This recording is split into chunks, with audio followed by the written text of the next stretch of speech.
Hi, I'm Josh Gitalis, clinical nutritionist and functional medicine specialist. There's a disease affecting humans worldwide at levels which we've never seen before. This disease is diabetes.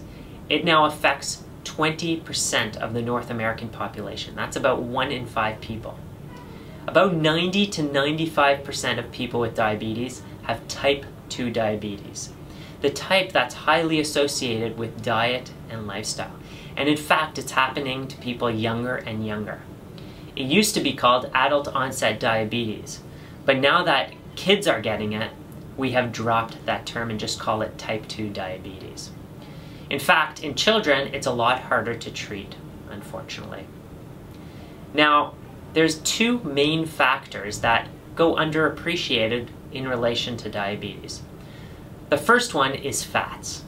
In 1992, the US government said fats are bad.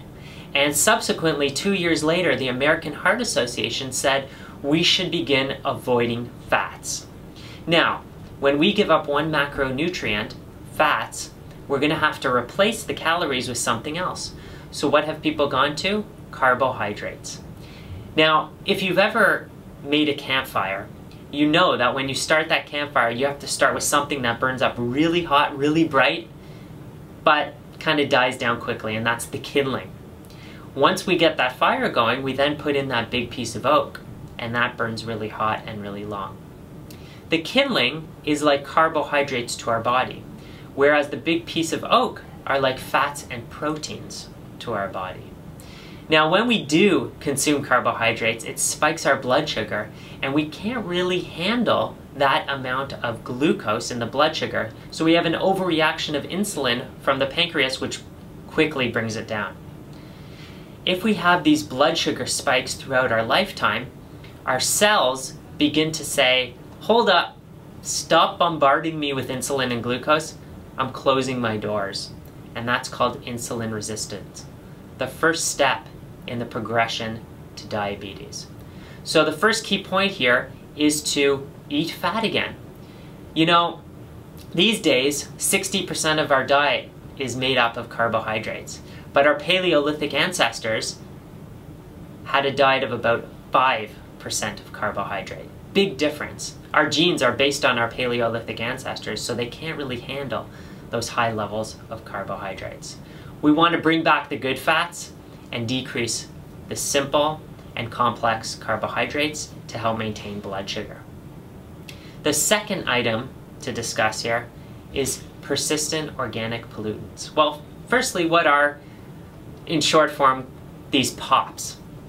POPs are what we find in plastics, pesticides, herbicides, solvents like Varsol and other things that we might use around the house. And they are chemicals that put an extra load on the body. Now, these persistent organic pollutants have been highly associated with diabetes. In fact, more than diet and lifestyle, which may come as a surprise to many of you. In fact, in the n-acetylcysteine study, which has been going on for over 60 years, they discovered that when 6 or more persistent organic pollutants are found in people's bodies, they have a 38-time risk factor for getting diabetes. That's 3,800% more risk than the average person who doesn't have those persistent organic pollutants. So an important part of this equation is to get rid of these persistent organic pollutants out of the body, and also to prevent more from coming in. So we want to get the chemicals out, but we also want to help our body to detoxify. And what can we do to get that done? We can eat more fiber. Fiber binds up toxins in the body and helps us eliminate them. We can consume certain nutrients which help with the elimination of these POPs, like vitamin C and selenium. Green juices, green drinks, and green herbs, chlorella, spirulina, are wonderful at binding up heavy metals and getting them out. And possibly the most important factor for getting out POPs is increasing our glutathione levels. Glutathione is the most important antioxidant in the body and actually declines as we age, so we have to keep our levels really solid. The way we can do that is consume a supplement by the name of n-acetylcysteine, or NAC. We can also consume certain phytonutrients like resveratrol, green tea, and even whey protein increases glutathione levels.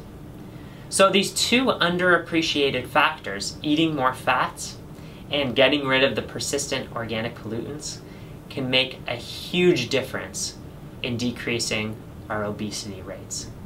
Thank you so much for joining me. The best way to get started is to get started.